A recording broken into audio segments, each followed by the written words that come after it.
Hello students, मैं doctor Renuka Verma अपने channel botany ज्ञान में आपका वेलकम करती हूं। आज जो टॉपिक हम पढ़ने जा रहे हैं बहुत ही इजी टॉपिक है। इसे हम बीएससी और एमएससी में भी पढ़ चुके हैं। तो ये जो टॉपिक है ये है इकोलॉजिकल निक, हिंदी में कहते हैं पारिस्थितिकी निकेत। तो ये जो टॉपिक है ये बीएससी, एमएससी और आरपीएससी असिस्टेंट प्रोफेसर बॉटनी के पेपर फर्स्ट की यूनिट 9 का भी एक टॉपिक है। तो इसे हम आज स्टार्ट करते हैं। तो ये जो टॉपिक है वो इकोलॉजी से रिलेटेड टॉपिक है और इस टॉपिक का इकोलॉजी में क्या इंपॉर्टेंस है ये जानने से पहले अगर आप मेरे चैनल पर नए हैं तो प्लीज मेरे चैनल को सब्सक्राइब कर दीजिए और बेल बटन दबाकर नोटिफिकेशन स्टार्ट करना ना भूलें। और अगर आपको लगता है कि मेरे वीडियोस हेल्पफुल हैं तो इन्हें लाइक एंड शेयर जरूर करें। तो स्टार्ट करते हैं आज का टॉपिक इकोलॉजिकल निक। तो इकोलॉजिकल निक क्या होता है? इकोलॉजी में हम सभी जानते हैं कि हर एक ऑर्गेनिज्म या हर एक स्पीसीज जो है एक हैबिटाट में रहती है। तो उस हैबिटाट में उस स्पीसीज का क्या रोल है उसे ही उसका निक कहते हैं। तो निक जो टर्म है ये एक फ्रेंच वर्ड निकर से निकला है जिसका मीनिंग होता है टू नेस्ट, यानी कि घोंसला बनाकर रहना। तो अगर कोई भी कहीं पर घोंसला बनाकर रहता है या घर बनाकर रहता है तो उसके लिए वो अपने एनवायरनमेंट के साथ किस तरीके से इंटरैक्ट करता है, यानी कि स्पीसीज अपनी हैबिटाट से किस तरीके से इंटरैक्ट कर रही है, किस तरीके से उस हैबिटाट में रह रही है, वो उसका इकोलॉजिकल निक कहलाता है। तो इकोलॉजिकल निक जो है इसकी कुछ स्पेसिफिक कैरेक्टरिस्टिक होती है, जैसे availability of nutrients, temperature, terrain, sunlight and predators. ठीक है, तो ये सारी जो कैरेक्टरिस्टिक है ये डिक्टेट करती है कि कैसे एक स्पीसीज उस हैबिटाट में अच्छे से सरवाइव कर पा रही है और रिप्रोड्यूस कर पा रही है। तो हम ये भी कह सकते हैं कि निक जो है एक स्पीसीज की सर्वाइवल और रिप्रोडक्शन की वो एबिलिटी है जो उसे उसके हैबिटाट में रहने के लिए जरूरी होती है। तो एक तरीके से निक जो है एक स्पीसीज की एबिलिटी हो गया। ठीक है, तो हम बात करें अगर कॉम्पिटिटिव एक्सक्लूजन प्रिंसिपल की, तो इसके अकॉर्डिंग दो स्पीसीज जो है उनका एक निक नहीं हो सकता, क्योंकि एक हैबिटाट में जो दो स्पीसीज रह रही हैं उनकी रिक्वायरमेंट भी अलग अलग होंगी। ठीक है, और उनकी रिक्वायरमेंट जब अलग अलग होंगी तो उनके रिसोर्सेज भी जो हैं कंपैरेटिवली अलग अलग होंगे, और अगर सेम रिसोर्सेज होंगे तो वो उसके लिए जो है कंपटीशन करेगी। इसीलिए ये पॉसिबल नहीं होता कि दो स्पीसीज एक ही निक को ऑक्यूपाई करे। ठीक, जब स्पीसीज एक निक के अंदर कंपटीशन कर रही होती हैं सेम रिसोर्सेज के लिए या शेयर्ड रिसोर्सेज के लिए, तो जो स्पीसीज पहले जीत जाती है वो स्पीसीज कंपटीशन को कम कर देती है, उसे रिड्यूस कर देती है। अगर दोनों ही जो हैं कंपटीशन को रिड्यूस नहीं करते तो स्पीसीज क्या करती है और ज्यादा एफिशिएंटली रिसोर्सेज का एक्सप्लॉयटेशन करने लगती है। ठीक है, उससे क्या होता है जो दूसरी स्पीसीज है उसे रिसोर्सेज नहीं मिल पाते और वो ग्रेजुअली एक्सटिंक्ट हो जाती है due to absence of resources, या जो है उसकी कमी की वजह से जो है वो धीरे धीरे एक्सटिंक्ट हो जाती है। तो बायोटिक फैक्टर जो होते हैं वो एक स्पीसीज के निक को अफेक्ट करते हैं, जैसे कि फूड की अवेलेबिलिटी एंड प्रेडेटर्स। ये जो दो बायोटिक फैक्टर हैं ये एक स्पीसीज के निक को अफेक्ट करते हैं। अबायोटिक फैक्टर्स भी स्पीसीज के निक को अफेक्ट करते हैं, जैसे temperature, landscape characteristic, soil nutrients, light and other non living factors. एक एग्जाम्पल की बात करें तो हम डंग बीटल का यहाँ पर एग्जाम्पल ले रहे हैं। डंग बीटल एक तरीके का ऐसा इंसेक्ट या हम कह सकते हैं कि ऐसा जीव होता है, ऐसा ऑर्गेनिज्म होता है जो डंग के ऊपर ही सरवाइव करता है, वहीं पर जो है वो रिप्रोडक्शन करता है। तो डंग बीटल जो है वो लार्वा और एडल्ट फॉर्म दोनों के अंदर ही डंग के ऊपर ही एक तरीके से पूरी तरीके से डिपेंडेंट रहता है। तो डंग बीटल क्या करती है, डंग बॉल्स बनाती हैं। ठीक है, और उन डंग बॉल्स को बरोज में जो है वो छुपा के रखती हैं और उसमें ही जो फीमेल डंग बीटल है वो जाकर के उसमें अंडे देती है।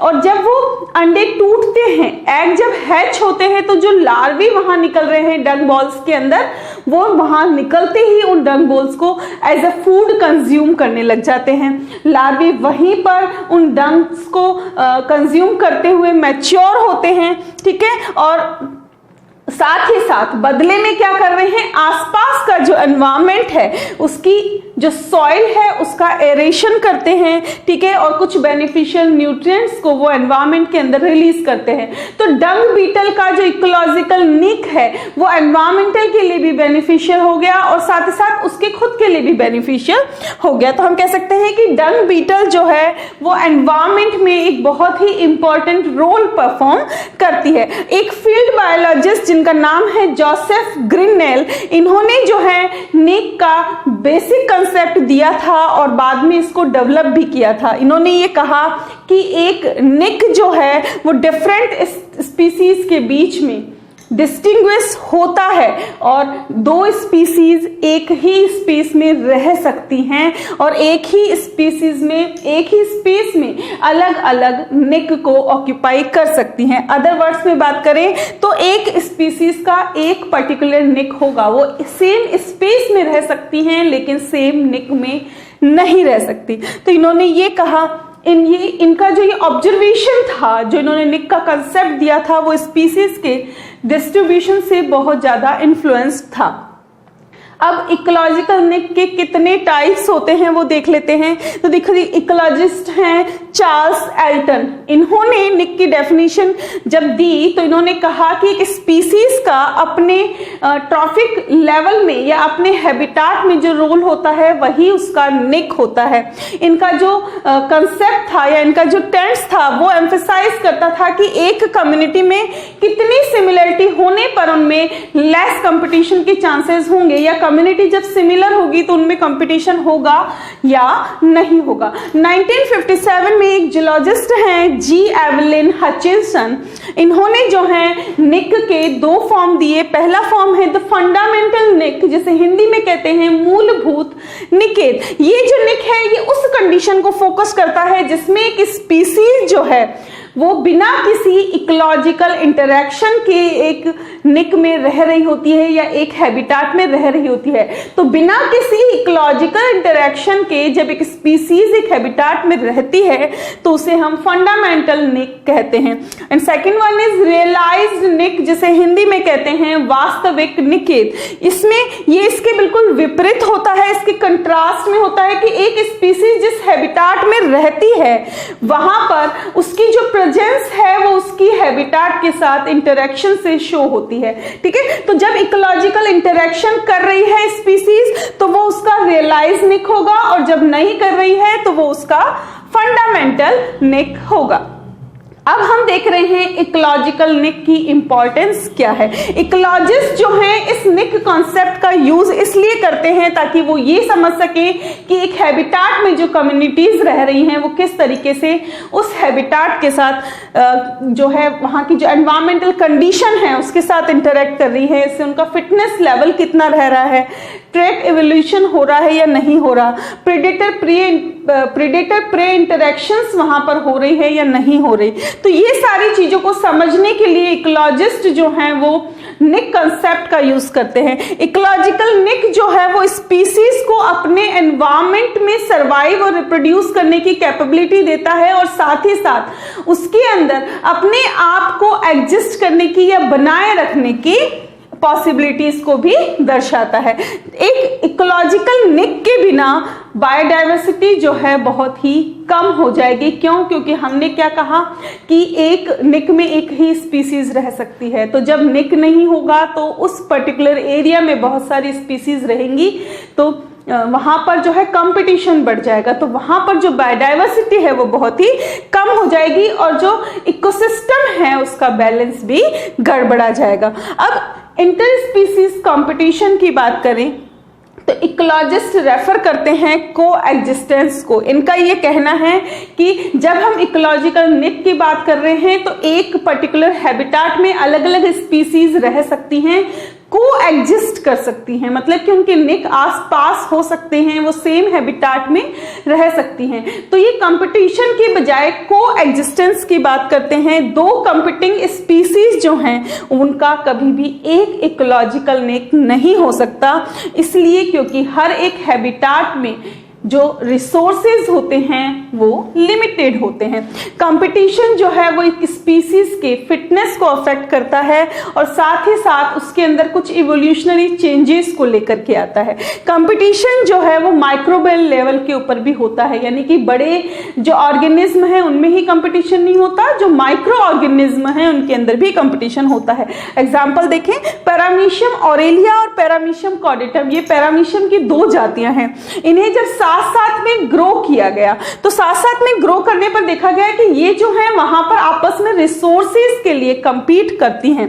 पैरामीशियम ऑरेलिया जो है वो पैरामीशियम कॉर्डेटम को ओवरटेक कर लेता है, जिससे धीरे धीरे पैरामीशियम कॉर्डेटम जो है वो एक्सटिंक्ट हो जाता है, क्योंकि उसको जो है वहां पर कंप्लीट रिसोर्सेज नहीं मिल पाते अपने सर्वाइवल और रिप्रोडक्शन के लिए। अब जो है हम हैबिटाट वर्सेस निक देख रहे हैं कि हैबिटाट में और निक में क्या डिफरेंस होता है।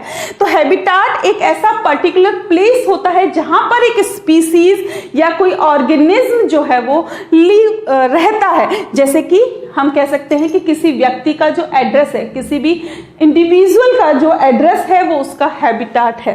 बात करें निक की, तो निक जो है वो ये डिफाइन करता है कि एक स्पीसीज या ऑर्गेनिज्म जो है वो अपने एनवायरमेंट या हैबिटाट में किस तरीके का रोल प्ले कर रहा है। एग्जांपल है प्रोफेशन, यानी कि किसी इंडिविजुअल के घर का जो एड्रेस है वो उसका हैबिटाट हो गया, और किसी कोई इंडिविजुअल जो वर्क कर रहा है वो उसका प्रोफेशन हो गया, उसका रोल हो गया। ठीक है, हैबिटाट जो है स्पीसीज स्पेसिफिक नहीं होती और एक ही हैबिटाट में बहुत सारी स्पीसीज रह सकती हैं, लेकिन निक जो है वो स्पीसीज स्पेसिफिक होता है और एक निक में एक से ज्यादा स्पीसीज नहीं रह सकती। हैबिटाट जो है उसमें बहुत सारे निक हो सकते हैं, एक हैबिटाट में बहुत सारे निक हो सकते हैं क्योंकि वहां पर बहुत सारी स्पीसीज रह रही होती हैं, जबकि निक जो है एक पर्टिकुलर स्पीसीज के लिए स्पेसिफिक होता है जो कि एक सिमिलर निक से ओवरलैप हो सकता है,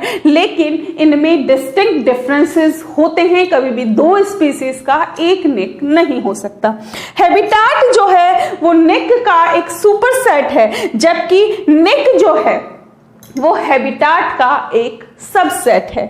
एग्जाम्पल्स की बात करें तो हैबिटाट के एग्जाम्पल हैं desert, ocean, mountains, grassland and forest. जबकि निक की बात करें तो निक क्या है, निक जो है वो एक डिफरेंट ट्रॉफिक पोजीशन है जो कि डार्विन फ्रिंचेस के द्वारा ली जाती है। या हम कह सकते हैं कि हैबिटाट में जो छोटे छोटे एरियाज स्पीसीज के द्वारा बनाए जाते हैं जिनके साथ में वो अपने सर्वाइवल के लिए इंटरेक्ट करती है, वो उसका निक होता है। तो आई होप निक का जो कंसेप्ट है वो आपको अच्छे से क्लियर हो गया कि निक क्या है और हैबिटाट और निक में क्या मेन डिफरेंस है। बस आपको जो चीज याद रखनी है वो ये है कि निक वो कैपेबिलिटी है जिसके द्वारा एक स्पीसीज अपने हैबिटाट में जो रिसोर्सेज हैं उनका यूज करते हुए अपने आप को सर्वाइव और रिप्रोड्यूस करने की कैपेबिलिटी देती है। तो मिलते हैं नेक्स्ट लेक्चर में इस यूनिट के एक और टॉपिक के साथ। तब तक बने रहे हमारे साथ। Thanks for watching and stay tuned to Botany Gyan for more informative videos. Thank you.